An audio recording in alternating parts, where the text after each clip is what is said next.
30 ಕೋಟಿ ರೂಪಾಯಿ ವೆಚ್ಚದಲ್ಲಿ ಒಂದು ಒಳ್ಳೆ ಉತ್ತಮವಾಗಿರ್ತಕ್ಕಂಥ ಕಟ್ಟಡವನ್ನು ಕಟ್ಟಿದ್ದು ಇವತ್ತು ನಮ್ಮೆಲ್ಲ ದಾವಣಗೆರೆಗೆ ಒಂದು ಸುವರ್ಣ ಅವಕಾಶದಲ್ಲಿ ಸುವರ್ಣ ಅಕ್ಷರದಲ್ಲಿ ಬರತಕ್ಕಂಥ ಒಂದು ಕೆಲಸ. ಯಾಕಂದ್ರೆ ಇಂಥ ಒಂದು ನಮಗೆ ಅವಶ್ಯಕತೆ ಇದ್ದಂಥ ಇವತ್ತು ಕಾಮಗಾರಿ ನಮ್ಗೆ ಶಾಮನೂರು ಶಿವಶಂಕರಪ್ಪನವರು ಮತ್ತು ಮಲ್ಲಿಕಾರ್ಜುನರವರ ಒಂದು ಶ್ರಮದಿಂದ ಈ ಒಂದು ವ್ಯವಸ್ಥೆ ಸಿಕ್ಕಿದೆ ಅಂದರೆ ತಪ್ಪಾಗಲ್ಲ. ಯಾಕಂದ್ರೆ ಅವ್ರು ಹಿಂದೆಲ್ಲ ಪ್ಲಾನ್ ಹಾಕಿಕೊಟ್ಟಿದ್ರು, ಹಿಂದಿನ ಸರ್ಕಾರ ಮಾಡಿದೆ. ಅದಕ್ಕೆ ನಾನು ಅದಕ್ಕೆ ಎಲ್ಲರಿಗೂ ಮಾಡಿದರೆ ಎಲ್ಲರಿಗೂ ಕೃತಜ್ಞತೆ ಹೇಳ್ತಿದ್ದೀನಿ.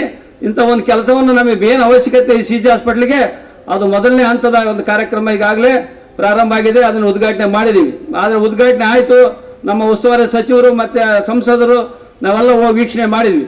ಎಲ್ಲ ಕಡೆಗೆ ಉತ್ತಮವಾಗಿರ್ತಕ್ಕಂಥ ಕೆಲಸವನ್ನು ಮಾಡಿದರೆ, ಕೆಲವು ಕಡೆಗೆ ಸಣ್ಣ ಪುಟ್ಟ ಲೋಪದೋಷಗಳು ಬಿಟ್ಟರೆ ಇನ್ನು ಬಹುತೇಕ ಕಟ್ಟಡ ಒಂದು ಸ್ವಲ್ಪ ಉತ್ತಮವಾಗಿರ್ತಕ್ಕಂಥದ್ದು ಕಂಡು ಬಂತು. ಆದರೆ ಆ ಕಟ್ಟಡ ಎಷ್ಟು ಚಂದವಾಗಿದೆಯೋ ಅದನ್ನು ಕಾರ್ಯನಿರ್ವಹಣೆ ಮಾಡ್ತಕ್ಕಂಥ ಸಿಬ್ಬಂದಿ ಅಷ್ಟೇ ಪ್ರಾಮಾಣಿಕ ಕೆಲಸ ಮಾಡಿದ್ರೆ ಮಾತ್ರ ಆ ಬಿಲ್ಡಿಂಗಿಗೆ ಅರ್ಥ ಬರುತ್ತೆ. ಅದಕ್ಕೆ ಬೇಕಾಗಿರ್ತಕ್ಕಂಥ ಮೂಲಭೂತ ಸೌಕರ್ಯವನ್ನು ನಮ್ಮ ದಿನೇಶ್ ಗುಂಡ್ರಾವ್ ಸಾಹೇಬ್ರು ಈಗಾಗಲೇ ಹೇಳಿದ್ದಾರೆ.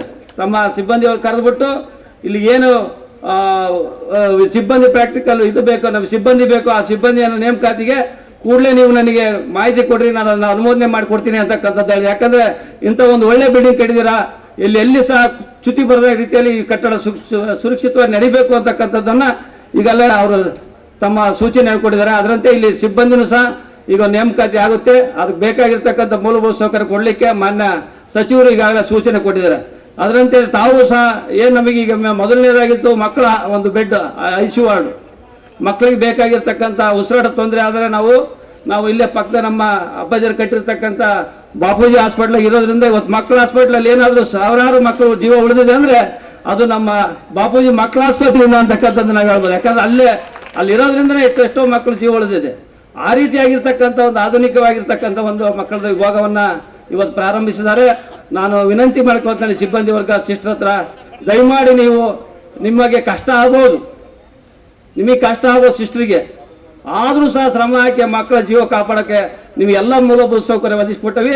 ಅದು ಪ್ರಾಮಾಣಿಕ ನಿಮಗೇನಾದ್ರು ಕಷ್ಟ ಇದ್ರೆ ಹೇಳ್ಕೊಳ್ರಿ, ಆದರೆ ಅದನ್ನು ನಿಶ್ಚಿರಿಯಗೊಳಿಸ್ತಕ್ಕಂಥ ಕೆಲಸ ತಾವು ಮಾಡಬಾರ್ದು ಅಂತಕ್ಕಂಥದ್ದನ್ನು ನಾನು ನಿಮ್ಮಲ್ಲಿ ಕಳಕಳಿಯ ಮನವಿ ಮಾಡ್ತೇನೆ. ಯಾಕಂದರೆ ಇಷ್ಟೊಂದು ದುಡ್ಡನ್ನು ಕೊಟ್ಟು ತಂದಿರತಕ್ಕಂಥ ಮಿಷಿನರಿಗಳನ್ನ ಕೆಲವು ಕಡೆ ನಿಷ್ಕ್ರಿಯ ಮಾಡ್ತಕ್ಕಂಥದ್ದು ನಾನು ಗಮನಕ್ಕೆ ಹೋಯ್ತು.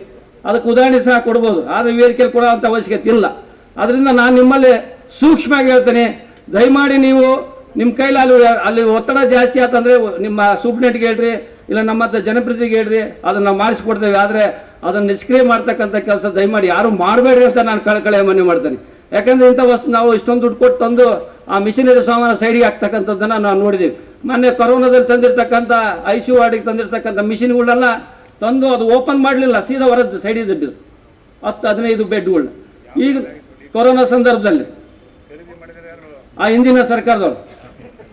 ಹಿಂದಿನ ಸರ್ಕಾರದಲ್ಲಿ ಖರೀದಿ ಮಾಡಿದ್ರು. ಇಂದಿನ DC ಸಾಹೇಬರು ನನಗೆ ಅವ್ರಿಗೆ ಒಂದು ಸ್ವಲ್ಪ ಜಟಪಟ್ಟೆ ಅದು DCಗೂ ನನಗೆ, ಸರ್ ನೀವು ಬರೀ ಬೆಡ್ ತಂದಿಟ್ರಿ, ಅದಕ್ಕೆ ಮೂಲಭೂತ ಸೌಕರ್ಯ ಕೊಡಲಿಲ್ಲ, ಅದು ಬೇಕಾಗಿರ್ತಕ್ಕಂಥ ನೌಕರನ್ನ ನೇಮಕಾತಿ ಮಾಡಲಿಲ್ಲ, ಬರೀ ಬೆಡ್ಡನ್ನು ನೀವು ಪತ್ರಿಕೆಗೆ ಹೇಳಿದ್ರೆ ಆಗಲ್ಲ ಅಂತಂದು ಹೇಳಿದ್ರು ಸಹ ನಾನು ಕೇಳಿಲ್ಲ. ಅವ್ರು ತಂದಿಟ್ರು, ಅದೇ 10 ಬೆಡ್ನಲ್ಲೇ ನಾವು ಕೊರೋನಾ ನಿರ್ವಹಣೆ ಮಾಡಿದ್ವಿ. ಬರೀ 10 ಬೆಡ್ ಇಲ್ಲಿ ಇದ್ದದ್ದು ICU ವಾರ್ಡ್, 10 ಬೆಡ್ಗಿಂತ ಜಾಸ್ತಿ ಇರಲಿಲ್ಲ. ಏನು ವಾರ್ಡ್ ಮಾತ್ರ, ಜನರಲ್ ವಾರ್ಡ್ ಮಾತ್ರ ಎಲ್ಲ ವಾರ್ಡಿಗೆ ನಾವು ಮಾಡ್ಕೊಂಡಿದ್ವಿ. ಈ ರೀತಿಯಾಗಿರ್ತಕ್ಕಂಥ ದುರ್ವ್ಯವಸ್ಥೆ ಆಗಬಾರ್ದು. ಅದರಿಂದ ಈಗಿರ್ತಕ್ಕಂಥ ಕಟ್ಟಡದಲ್ಲಿರ್ತಕ್ಕಂಥ ಎಲ್ಲ ಸವಲತ್ತುಗಳನ್ನು ಸರಿಯಾದ ರೀತಿಯಲ್ಲಿ ನಾವು ಉಪಯೋಗಿಸಿದರೆ ಇಡೀ ನಮ್ಮ 3-4 ಜಿಲ್ಲೆಗೆ ಏನು ಕೇಂದ್ರ ಸ್ಥಾನ ಆಗಿರ್ತಕ್ಕಂಥ ದಾವಣಗೆರೆ ಇವತ್ತು ಉತ್ತಮವಾಗಿರ್ತಕ್ಕಂಥ ಆರೋಗ್ಯದ ಒಂದು ಚಿಕಿತ್ಸೆ ಕೊಡಲಿಕ್ಕೆ ಅನುಕೂಲ ಆಗುತ್ತೆ. ಅದರ ಕಡೆಗೆ ನಾವು ಸಹ ನಮ್ಮ ಸಂಸದರು ಮಲ್ಲಣ್ಣರು, ಶಾಮನೂರು ಶಿವಶಂಕರಪ್ಪಾಜಿಯವರು ನಾವೆಲ್ಲ ಸೇರಿ ಮಾನ್ಯ ದಿನೇಶ್ ಗುಂಡ್ರಾವ್ ಸಲ ಮನವಿ ಮಾಡ್ಕೊಂಡು ಇಲ್ಲಿ ಏನು ಬೇಕಾದ್ರೂ ಮೂಲಭೂತ ಸೌಕರ್ಯ ಕೊಡೋಕೆ ಮಲ್ಲಣ್ಣರು ರೆಡಿ ಇದ್ದಾರೆ. ಮಲ್ಲಣ್ಣರು ಏನಾದರೂ ಮನಸ್ಸು ಮಾಡಿದ್ರೆ ಯಾವುದೋ ಇಲ್ಲಿ ಇವತ್ತು ನೀವು ನೋಡ್ರಿ ಹೈಟೆಕ್ ಹಾಸ್ಪಿಟ್ಲಲ್ಲಿ ಇರ್ತಕ್ಕಂಥ ಈ ದೇಶದಲ್ಲಿ ಎಲ್ಲಿ ಇಲ್ಲ ಅಂತ ಆಪರೇಷನ್ ಥಿಯೇಟರ್ಗಳದವು, ಅಂತಿಂಥ ಎಕ್ವಿಪ್ಮೆಂಟ್ಸ್ ಎಲ್ಲ ತಂದಾರ. ಆದರೆ ಅದನ್ನು ನಿರ್ವಹಣೆ ಮಾಡ್ತಕ್ಕಂಥ ಭಾಳ ಜವಾಬ್ದಾರಿ. ಹಂಗೆ ಇಲ್ಲಿ ಮಲ್ಲಣ್ಣ ಇದನ್ನು ಅದೇ ರೀತಿ CG ಹಾಸ್ಪಿಟ್ಲ್ ಮಾಡ್ತಾರೆ. ದಯಮಾಡಿ ನೀವೆಲ್ಲರೂ ಸಹ ಅದು ನಿರ್ವಹಣೆ ಮಾಡ್ತಕ್ಕಂಥ ಕೆಲಸ ಮಾಡಿರಿ. ಆ ಡಾಕ್ಟರ್ಸ್ ಮತ್ತು ಸಿಬ್ಬಂದಿಯಲ್ಲಿ ಕಳಕಳಿಯ ಮನವಿ ಮಾಡ್ತೀನಿ. ಯಾಕಂದರೆ ನಿಮ್ಮನ್ನು ನಂಬಿಕೊಂಡು ಬಂದು ಜೀವಗಳು ಇರ್ತಾವೆ. ಅದರಿಂದ ನಿಮ್ಮಲ್ಲಿ ಏನು ಯಾರೂ ನಿರ್ಲಕ್ಷ್ಯ ಮಾಡಲ್ಲ, ಆದರೆ ಕೆಲವೊಂದು ಕಡೆಗೆ ಎಲ್ಲ ಆದಾಗ ಅನಾಹುತ ಆಗ್ತಾವೆ. ಅವನ್ನು ಸರಿಪಡಿಸ್ಕೊಂಡು ನಿರ್ವಹಣೆ ಮಾಡ್ತಕ್ಕಂಥ ಕೆಲಸ ತಾವು ಮಾಡಿರಿ, ನಾವು ನಿಮ್ಮ ಜೊತೆಗೆ ಇರ್ತೀವಿ ಅಂತಕ್ಕಂಥ ಮಾತನ್ನು ಹೇಳ್ತಾ, ಅದ್ರ ಜೊತೆಗೆ ಇವತ್ತು ನೀವೆಲ್ಲ ನೋಡಿದ್ರಿ, ಈಗ ನಮಗೆ ಮಾನ್ಯ ಸಚಿವರಿಗೆ 17 ಕೋಟಿ ರೂಪಾಯಿದೊಂದು ಪ್ಯಾಕೇಜ್ ಕೊಟ್ಟಿದ್ದಾರೆ. ಒಂದು ವಿಭಾಗವನ್ನು ಈಗ ಪ್ರಾರಂಭ ಮಾಡ್ತೀವಿ, ಇನ್ನೊಂದು ಸ್ವಲ್ಪ ದಿವಸದಲ್ಲಿ ಮಲ್ಲಣ್ಣರ ಡೇಟ್ ತಗೊಂಡು 17 ಕೋಟಿ ರೂಪಾಯಿ ಒಂದು ಬ್ಲಾಕನ್ನು ಕಟ್ತಕ್ಕಂಥದ್ದು ವ್ಯವಸ್ಥೆ ಆಗ್ತಾಯಿದೆ. ಅದಕ್ಕೂ ಸಹ ಈಗಾಗಲೇ ಮಂಜೂರಾತಿಯನ್ನು ಕೊಟ್ಟಿದ್ದಾರೆ ಮಾನ್ಯ ದಿನೇಶ್ ಗುಂಡ್ರಾವ್ ಸಾಹೇಬರು. ಈಗ ಮತ್ತೆ ಇನ್ನೊಂದು ಬ್ಲಾಕಿಗೂ ಸಹ ಈಗ ಅದಕ್ಕೆ ನಾವು ಹಂತವಾಗಿ ನಮ್ಮ ಅವಧಿಯಲ್ಲೇ ಮಲ್ಲಣ್ಣರ ಅವಧಿಯಲ್ಲೇ ಅದನ್ನು ಪೂರ್ಣ ಒಂದು ಆ ಬಿಲ್ಡಿಂಗನ್ನು ತೆಗೆದು ಹೊಸ ಬಿಲ್ಡಿಂಗನ್ನು ಮಾಡ್ತಕ್ಕಂಥ ವ್ಯವಸ್ಥೆಗೆ ಮಾನ್ಯ ಸಚಿವರಾಗಿರ್ತಕ್ಕಂಥ SS ಮಲ್ಲಿಕಾರ್ಜುನ್ ಅವರು ದಿನೇಶ್ ಗುಂಡೂರಾವ್ ಚರ್ಚೆ ಮಾಡಿದ್ದಾರೆ. ಅದರಂತೆ ನಮಗೆ ಒಳ್ಳೆಯ ಒಂದು ಕೆಲಸ ಆಗ್ತವೆ.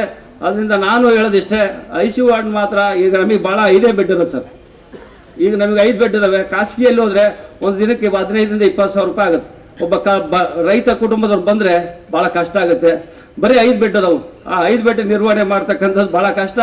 ಇವತ್ತು ನಮಗೆ ಅದು ಭಾಳ ನೋವಾಯ್ತು. ಅದರಿಂದ ನಾನು ವಿನಂತಿ ಮಾಡ್ಕೊಳ್ತೀನಿ, ನಮ್ಮ ದಿನೇಶ್ ಗುಂಡೂರಾವ್ ಸರ್, ನೀವು ಏನು ಮಾಡ್ತಿರೋ ಗೊತ್ತಲ್ಲ, ಹಾಸ್ಪಿಟ್ಲಲ್ಲಿ ದಯಮಾಡಿ ICU ವಾರ್ಡ್ ಬೆಡ್ಗಳನ್ನು ಸಂಖ್ಯೆ ಹೆಚ್ಚಿಗೆ ಮಾಡತಕ್ಕಂಥದ್ದು ಕಡೆಗೆ ಗಮನ ಹರಿಸ್ಬೇಕು ಅಂತಕ್ಕಂಥ ಮಾಹಿತಿಯನ್ನು ನಾನು ಕೊಡಲಿಕ್ಕೆ ಬಯಸ್ತಾರೆ. ಯಾಕಂದರೆ ಇವತ್ತು ಬಡವರಿಗೆ ಬೇಕಾಗಿರೋದು ಅದೇ. ಯಾವ ಡಾಕ್ಟ್ರ್ ಹೇಳಿದ್ರೆ ನೀನು ICU ವಾರ್ಡಿಗೆ ಹಾಕ್ಬೇಕಪ್ಪ, ವೆಂಟಿಲೇಟ್ರಿಗೆ ಹಾಕ್ಬೇಕು ರೆಡಿ ಅಂತಾರೆ. ಅಲ್ಲಿ ಹೋದ್ರೆ 15ರಿಂದ 20 ಸಾವಿರ, ಬಡವರಿಗಿಲ್ಲ. ಅದರಿಂದ ಇದು ಕಡೆಗೆ ನಮ್ಮ ಸರ್ಕಾರಿ ಹಾಸ್ಪಿಟ್ಲ್ ಒಂದು 25 ಬೆಡ್ ಆದರೆ ಎಷ್ಟೋ ಜನರ ಜೀವ ಉಳಿಸ್ದಂಗಾಗುತ್ತೆ. ಅದಕ್ಕೆ ನಮ್ಮ ಅಧಿಕಾರಿ ವರ್ಗ ಮತ್ತು ನಮ್ಮ ದಿನೇಶ್ ಗುಂಡೂರಾವ್ ಸಾಹೇಬ್ ಮಾಡಬೇಕು ಅಂತಕ್ಕಂಥ ಮಾತನ್ನು ಹೇಳ್ತಾ, ಮತ್ತು ಅದ್ರ ಜೊತೆಗೆ ನಮಗೆ ಮಾರ್ಚರಿ ಇವತ್ತು ಸತ್ತಂಥ ವ್ಯಕ್ತಿಗಳನ್ನು ಇವತ್ತು ಕೊಯ್ದು ಕಳ್ಸೋಕ್ಕೆ ಭಾರಿ ಕಷ್ಟ ಐತೆ. ಅಷ್ಟು ಸೋರ್ತೈತಿ, ಅಲ್ಲಿ ಒಳಗೆ ಹೋಗೋಕ್ಕಾಗಲ್ಲ ಅಂಥ ಸ್ಥಿತಿ ಐತಿ. ಅದಕ್ಕೆ ನಾವು ಹೋದ ಸರಿ ನಮ್ಮ ಮಲ್ಲಾಣ ಹೇಳಿದರು, ಅದಕ್ಕೊಂದು ವಿಭಾಗಕ್ಕೆ ಒಂದು ಆಧುನಿಕವಾಗಿರ್ತಕ್ಕ ಮಾರ್ಚರಿಗೆ ಮಾಡಬೇಕು ಅಂತಕ್ಕಂಥದ್ದನ್ನು ಅದನ್ನು ಸಹ ಕೂಡಲೇ ಅದನ್ನು ಕೈಗೆತ್ತಿಕೊಳ್ಬೇಕಂತಕ್ಕಂಥದ್ದು ಮನವಿಯನ್ನು ನಾವು ಮಾಡ್ತಾ. ಯಾಕಂದರೆ ಅಲ್ಲಿ ಈಗ ನಮ್ಮ ಫ್ರಿಡ್ಜ್ ಸಹ ಎಲ್ಲ ಕೆಟ್ಟೋಗಿದೆ. ಅಲ್ಲಿರ್ತಕ್ಕಂಥ ಯಾವ ಎಕ್ವಿಪ್ಮೆಂಟ್ಸ್ ಯಾವೂ ಇಲ್ಲ. ಅಲ್ಲಿ ಸುತ್ತಲೂ ಕತ್ಲ ಅಲ್ಲೆಲ್ಲವೂ ಸಹ ದುಸ್ಥಿತಿಯಲ್ಲಿ. ನೀವು ಒಂದು 5 ನಿಮಿಷ ಅಲ್ಲಿ ಭೇಟಿ ಕೊಟ್ಟರೆ ನೀವು ನೋಡಿದ್ರೆ ನಿಮ್ಮ ಗಮನಕ್ಕೆ ಬಂತಂದ್ರೆ ನೀವು ನಾಳೆನೇ ಅದು ಆದೇಶ ಮಾಡ್ತೀವಿ. ಅದಕ್ಕೆ ಅಲ್ಲಿ ಹೋಗ್ತಾ ಒಂದು 5 ನಿಮಿಷ ಭೇಟಿ ಮಾಡಿ ಆ ಮಾರ್ಚರಿಯಲ್ಲಿ, ಯಾಕಂದರೆ ನಾವು ಸತ್ತರನ್ನ ಲಾಟಿ ಸಂತೋಷವಾಗಿ ಕಳ್ಸೋಂಥ ವ್ಯವಸ್ಥೆ ಮಾಡೋಣ. ಇದ್ದಂಗೆ ಅವ್ರಿಗೆ ಏನು ಮಾಡೋಕ್ಕಾಗಲ್ಲ. ಸತ್ತಾಗಾದವ್ರನ್ನ ಆರೋಗ್ಯಯುತ ಕಳ್ಸೋಂಥ ಕೆಲಸ ನಾವು ಮಾಡೋಣ ಅಂತಕ್ಕಂಥ ಮಾತನ್ನು. ಯಾಕಂದರೆ ನನ್ನ ಕಾಯಕನೇ ಅಲ್ಲಿ ಮಾರ್ಚರಿ.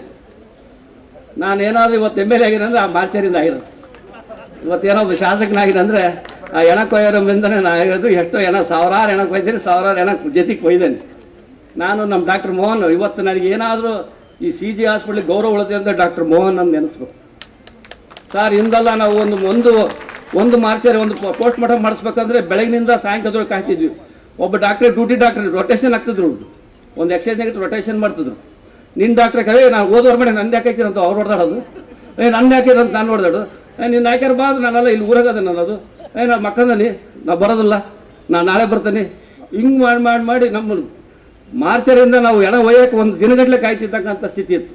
ಅದು ಡಾಕ್ಟರ್ ಮೋಹನ್ ಬಂದ ಮೇಲೆ ರಾತ್ರಿ 2 ಗಂಟೆಗಾದರೂ ಆ ಕ್ಷಣಕ್ಕೆ ನಾವು ಬಾಡಿ ತಗೊಂಡು ಹೋಗ್ತಕ್ಕಂಥ ವ್ಯವಸ್ಥೆ ಆಗಿದೆ. ಅಂದರೆ ಅದು ಡಾಕ್ಟರ್ ಮೋಹನ್ ಅಂತಕ್ಕಂಥದ್ದು ನಾವು ಹೆಮ್ಮೆ ಅಂತ ಹೇಳ್ತೀವಿ. ಯಾಕಂದರೆ ಯಾರು ಕೆಲಸ ಮಾಡಿರ್ತಾರೋ ಅವರನ್ನು ನಾವು ನೆನಿಬೇಕು. ಅಂತ ಒಬ್ಬ ಡಾಕ್ಟರ್ ಮೋಹನ್ ಅವರು ಸರ್ವಿಸ್ ಕೊಡ್ತಾಯಿದ್ರೆ ರಾತ್ರಿ 1 ಗಂಟೆಗೆ ಹೋರು ಬರ್ತೀನಿ ಅಂತಂದರೆ ಎಲ್ಲಿ ನಾನು ಬರೋಲ್ಲ ಅನ್ನೋ ಪದನೇ ಇಲ್ಲ. ಅದು ಯಾವನ ಹುಡುಗ ಮಾರ್ಚಲ್ಲಿ ಕೊಯ್ಯೇನಿಲ್ಲದ್ರು ಆ ಡಾಕ್ಟ್ರ್ ಕೊಯ್ತಾರೆ. ಮೊನ್ನೆ ಒಂದು ನಾನು ಆತ ಕೊಯ್ದು ಇಬ್ಬರೇ ಕೊಯ್ದ್ವಿ. ರಾತ್ರಿ 1 ಗಂಟೆ ಬರಲಿಲ್ಲ ಅವಳೇ, ನಾನು ಬಾರ್ಲಿ ಅಂದ್ರೆ ಕುಡ್ದು ಮಕ್ಕಳದ ನಾನು ಮತ್ತೆ ಹೋಗಿ ನಾವು ಡಾಕ್ಟ್ರ್ ಹಿಡ್ಕೊಂಡು ಕೊಯ್ದಲ್ಲ ಯಾಕೆ ಕಳಿಸಿ. ಈ ರೀತಿಯಾಗಿರ್ತಕ್ಕಂಥ ಸರ್ವಿಸ್ ಕೊಡ್ತಕ್ಕಂಥ ಡಾಕ್ಟ್ರು. ಯಾಕಂದ್ರೆ ನಾನು ಡಾಕ್ಟ್ರ್ ನೋಡಿ ಅರ್ಧ ಕಿಲೋಮೀಟ್ರ್ ನಿಲ್ತಾರೆ ಮಾರ್ಚರಿಗೆ ಕೊಯ್ಯಕಾರ. ಅರ್ಧ ಕಿಲೋಮೀಟ್ರ್ ಅದು ಮಾರ್ಚರಿಗೆ ಇದನ್ನು ಆ ಬಾಯಿಗೆ ಮಾಸ್ಕ್ ಹಾಕ್ಯಂದು ಕೈ ಬ್ಲೌಸ್ ಹಾಕ್ಯಂದು ನಮ್ಮ ಡಾಕ್ಟ್ರ್ ಯಾವೂ ಇಲ್ಲ. ಮಾರ್ಚಿಗೆ ಏನು ಬಾಯಿಗಿಲ್ಲ ಕೈಗಿಲ್ಲ, ಸುಮ್ಮನೆ ನಿಂತ್ಕೊಂತ ಮಾಡ್ತಾನೆ. ಇಂಥ ಒಬ್ಬ ಡಾಕ್ಟ್ರ್ ದೇವರಂತ ಡಾಕ್ಟರ್ ಮೋಹನ್ ಅವರ ಒಂದು ಅಧ್ಯಕ್ಷತೆಯಲ್ಲಿ ನಡೀತೈತಿ. ಅವರಿಗೆ ನೀವು ಮುಂದಿನ ದಿನಗಳಲ್ಲಿ ನಗರಸಭೆಯವ್ರಿಗೆ ಅವ್ರು ಸನ್ಮಾನ ಮಾಡೋಕೆ ಇಂಥವ್ರು ನೋಡಿ, ಯಾರ್ಯಾರಿಗೆ ಸನ್ಮಾನ ಮಾಡ್ತೀರಿ ವೇಸ್ಟ್ ಬಾಡಿಗಳಿಗೆ ಇಂಥವ್ರು ನೋಡಿಗೆ ಸನ್ಮಾನ ಮಾಡಿರಿ ಅಂತಕ್ಕಂಥ ಮಾತನ್ನು ಹೇಳ್ತಾ, ಯಾಕಂದರೆ ಈ ಥರ ಸರ್ವಿಸ್ ಕೊಟ್ಟವರಿಗೆ ಸನ್ಮಾನ ಮಾಡಬೇಕು ಅಂತಕ್ಕಂಥ ಮಾತನ್ನು ಹೇಳ್ತಾ, ನಾನು ಸಹ ಈ ವೇದಿಕೆ ಲಾಠಿ ಕರೆದವ್ರು ಸನ್ಮಾನ ಮಾಡ್ತಾರೆ ನನ್ನ ವೈಯಕ್ತಿಕ ದಿನೇಶ್ ಗುಂಡೂರಾವ್ ಮುಖಾಂತರ. ಇದೆಲ್ಲವರ ಜೊತೆಗೆ ನಮ್ಮ ನೌಕರದ್ದು ಏನು ಸಮಸ್ಯೆ ಇದಲ್ಲ, ಹೊರಗುತ್ತಿ ನೌಕರು, ನಾನು ಈಗಾಗಲೇ ವಿಧಾನಸೌಧ ಅಸೆಂಬ್ಲಿಯಲ್ಲೂ ಸಹ ಪ್ರಸ್ತಾಪ ಮಾಡಿದ್ದೇನೆ. ಅದಕ್ಕೆ ನಮ್ಮ ಸಂತೋಷ್ ಅವರು ಒಂದು ಆಶ್ವಾಸನೆ ಕೊಟ್ಟಿದ್ದಾರೆ. ನಾನು ವಿನಂತಿ ಮಾಡ್ಕೊಳ್ತೇನೆ ದಿನೇಶ್ ಗುಂಡೂರಾವ್ ಸಾಹೇಬರಲ್ಲಿ, ಅತಿ ಹೆಚ್ಚು ನೌಕರು ಹೊರಗುತ್ತಿದ್ದಾರೆ ಇರೋದಂದರೆ ಪೌರ ಕಾರ್ಮಿಕರು ಮತ್ತು CG ಹಾಸ್ಪಿಟ್ಲ್ ಅಲ್ಲ ಗೌರ್ಮೆಂಟ್ ಹಾಸ್ಪಿಟ್ಲಲ್ಲಿ. ಅವರನ್ನು ನಾವು ನೇಮಕಾತಿ ಮಾಡಿದರೆ ಈಗ ಏಜೆಂಟರು ಏನೋ ಗುತ್ತಿಗೆ ಕೊಟ್ಟಿರ್ತಕ್ಕಂಥ ಏಜೆಂಟ್ ಅಂತ ಅವರು ಸ್ವಲ್ಪ ಭಾಳ ತೊಂದರೆ ಅನುಭವಿಸ್ತಾರೆ. ಅದರಿಂದ ಏನಾದರೂ ಒಂದು ಬೇರೆ ನಮ್ಮ DC ಅವರ ಅಧ್ಯಕ್ಷತೆಯಲ್ಲಿ ಒಂದು ಕಮಿಟಿ ಮಾಡಿ, ಈಗ ಬೀದರಲ್ಲಿ ಒಂದು ಕಮಿಟಿ ಮಾಡಿದ್ದಾರೆ ಸರ್ ಗುಂಡೂರಾವ್ ಸಾಹೇಬ್ರೆ. ಬೀದರಲ್ಲಿ ಈಗೆಲ್ಲ ಸಂತೋಷ್ ಲಾಡವ್ರಿಗೂ ಕಮಿಟಿ ಮಾಡಿ ಆ ಮುಖಾಂತರ ಅದು ಪೇಮೆಂಟ್ ಕೊಡಿಸ್ತಾರೆ.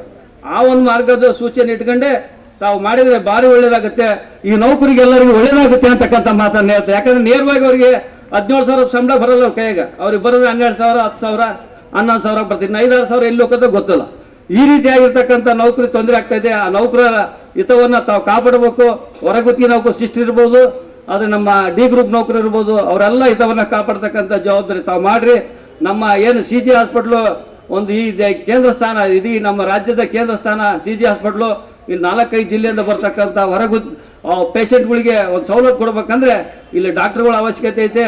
ನಮಗೇನು ಇಲ್ಲಿ ಡಾಕ್ಟರ್ ಕೊರತೆ ಕಾಣ್ತಾ ಇಲ್ಲ ಅಂದರೆ ಅದು ಮಲ್ಲಣ್ಣರು ಮತ್ತು ನಮ್ಮ ಶಾಮು ಶಿವಶಂಕರಪ್ಪರವರ ಒಂದು ಇದು ಅವರ ಒಂದು ಫಲದಿಂದ ಇವತ್ತು ನಮಗೆ ಸಿ ಜಿ ಹಾಸ್ಪಿಟ್ಲಿಗೆ ಹೋಗಿದ್ದೆ ನೌಕರ ಕೊರತೆ ಕಾಣ್ತಲ್ಲ. ಯಾಕಂದರೆ ಡಾಕ್ಟರ್ಸ್ ಅವರು ಮೆಡಿಕಲ್ ಕಾಲೇಜಿಂದ ಇಲ್ಲಿ ಕೊಡ್ತಾರೆ. ಅವ್ರು ಮೆಡಿಕಲ್ ಕಾಲೇಜಿಂದ ಇಲ್ಲೆಲ್ಲ ಬಂದು ಡಾಕ್ಟರ್ಸ್ ಟ್ರೀಟ್ಮೆಂಟ್ ಕೊಡೋದ್ರಿಂದ ನಮ್ಮ ಸಿ ಜಿ ಹಾಸ್ಪಿಟ್ಲಲ್ಲಿ ಒಂದು ಸ್ವಲ್ಪ ಸಿಬ್ಬಂದಿ ಕಮ್ಮಿ, ಡಾಕ್ಟರ್ಸ್ ಕೊರತೆ ಇಲ್ಲ. ಅದರಿಂದ ಡಾಕ್ಟರ್ಸ್ ಇದ್ದಾರೆ. MRI ಸ್ಕ್ಯಾನನ್ನು ಈಗಾಗಲೇ ನಾನು ಹೋಸನೆ ಪ್ರಸ್ತಾಪ ಮಾಡಿದ್ದೆ. ಈಗ ಇನ್ನು ಫೆಬ್ರವರಿ ಜನವರಿಲಿ MRI ಬರುತ್ತೆ ನಮ್ಮ ದಾವಣಗೆರೆಗೆ. ಅದು ಬಂದರೆ ಬಡವರಿಗೆ ಒಳ್ಳೇದಾಗುತ್ತೆ. ಈಗ ಒಂದು ಹೊರಗಡೆ ಹೋದ್ರೆ 7,000 ರೂಪಾಯಿ 8,000 ರೂಪಾಯಿ ಸ್ಕ್ಯಾನ್ ಮಾಡ್ಸೋಕ್ಕೆ ಬಡವ್ರಿಗೆ ಕಟ್ಟೋದು ಕಷ್ಟ ಐತಿ. ಮತ್ತು ಅದ್ರಾಗ ಒಂದು ಸೆಂಟ್ರಲ್ ಲ್ಯಾಬನ್ನು ಮಾಡ್ಬೇಕಂತಂದೇಳಿ ನಾನು ಮತ್ತೊಂದು ಸೆಂಟ್ರಲ್ ಲ್ಯಾಬ್ ಆದರೆ ಎಲ್ಲ ರಕ್ತ ಪರೀಕ್ಷೆಯನ್ನು ಒಂದೇ ಕಡೆ ಮಾಡಿದರೆ ಅವರಿಗೆ ಒಂದು 5,000-6,000 ರೂಪಾಯಿ ದುಡ್ಡು ಉಳಿತದೆ ಅಂತ ಒಂದು ಲ್ಯಾಬನ್ನು ಸಹ ಇಲ್ಲಿ ಮಾಡಿರಿ ಅಂತಕ್ಕಂಥ ಕಳಕಳಿಯ ಮನೆ ಮಾಡಿ ನನಗೆ ಮಾತಾಡಲಿಕ್ಕೆ ಅವಕಾಶ ಮಾಡಿಕೊಟ್ಟಂಥ ವೇದಿಕೆ ಮೇಲೆ ಇರ್ತಕ್ಕಂಥ ಎಲ್ಲ ಗಣ್ಯರಿಗೆ ಹೊಂದಿಸಿ ನನ್ನ 4 ಮಾತು. ಜೈ ಸಿ ಜಿ ಹಾಸ್ಪಿಟ್ಲ್.